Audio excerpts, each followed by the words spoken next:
Good morning বন্ধুরা, আজকে সকাল সকাল আপনাদের নিয়ে চলে এসেছি আমার ছাদ বাগানে। ছাদ বাগানে নিয়ে আসার একটাই কারণ শ্রাবণ মাস, ঝরঝর করে বৃষ্টি পড়ছে। হিন্দু মতে শ্রাবণ মাসকে ধরা হয় শিব ঠাকুরের মাস। শিবের অতি পছন্দের হচ্ছে বেলপাতা। শিবের অতি প্রিয় তিনটে ফুল হচ্ছে আকন্দ, ধুত্রা, পদ্ম। হিন্দু মতে এমন বলা হয় তুলসী মঞ্জরি দিয়ে শিবের পুজো করলে মানুষের মুক্তি লাভ হয়। শিব ঠাকুরের আরেক নাম নীলকণ্ঠ। নীলকণ্ঠ কেন নাম হয়েছিল সেটা আমরা সবাই জানি। সমুদ্র মন্থনের পর যেই বিষ উঠেছিল সেই বিষ বা হলাহল শিব ঠাকুর পান করে গলায় ধারণ করেছিলেন।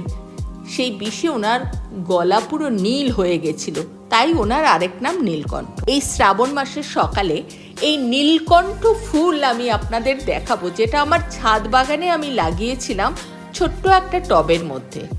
বর্তমানে নীলকণ্ঠ ফুলের চা পান করা একটা বেশ ফ্যাশনেবল রীতি হয়ে গেছে। তবে এর একটা উপকারী দিক আছে, লিভার সুরক্ষায় এর গুরুত্বপূর্ণ ভূমিকা আছে, ডায়াবেটিস নিয়ন্ত্রণ করে, অ্যান্টিঅক্সিডেন্ট আছে, মানসিক স্বাস্থ্যেরও উন্নতি হয়। কেননা নীলকণ্ঠ ফুলের চা চঞ্চলতা ও হতাশা কাটাতে সাহায্য করে। এটি ঐতিহ্যগতভাবে ভেষজ চিকিৎসায় ব্যবহৃত হয়ে আসছে। এবার আসি এই গাছ কিভাবে লাগাবো এবং কিভাবে তার যত্ন করব। প্রথমেই বলে রাখি, যদি আপনি টবে নীলকণ্ঠ ফুল চাষ করতে চান তাহলে আপনি যে মাটির টবটা নেবেন অবশ্যই আপনি 6 ইঞ্চি টব নিন। এতে মাটির মিশেল এবং ফার্টিলাইজার ব্যালেন্স করে লাগান। তবে প্রচুর রোদের মধ্যে কিন্তু গাছটা রাখতে হবে। সানলাইট এই গাছের বিশেষ পছন্দ।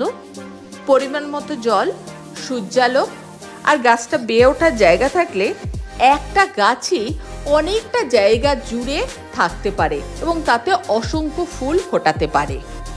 নর্মাল বাগানের মাটি, তার সঙ্গে কিছুটা বালি আর কম্পোস্ট একসঙ্গে মিশিয়ে আপনি মাটির টবে ব্যবহার করুন।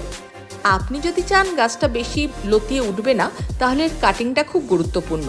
ছোট একটা জায়গায় ঝোপড়া বনসাইয়ের মতো হতে পারে। গ্রাম বাংলায় প্রায় প্রতি ঘরে ঘরেই নীলকণ্ঠ ফুলের গাছ থাকে এবং লতিয়ে ওঠে। যেহেতু আপনিও আমার মতো ছাদ বাগানে এই গাছ লাগাতে চাইছেন, সুতরাং ফলো করুন টবে যেন ভালো ছিদ্র থাকে এবং সানলাইট যেন পর্যাপ্ত পরিমাণে গাছ লাগান। যাদের মাটি বাগান নেই তারা ছাদ বাগানে আমার মতো টবে বাগান করুন। ভালো থাকুন, মনকে সুস্থ রাখুন। পরের ভিডিওতে আবার দেখা হবে।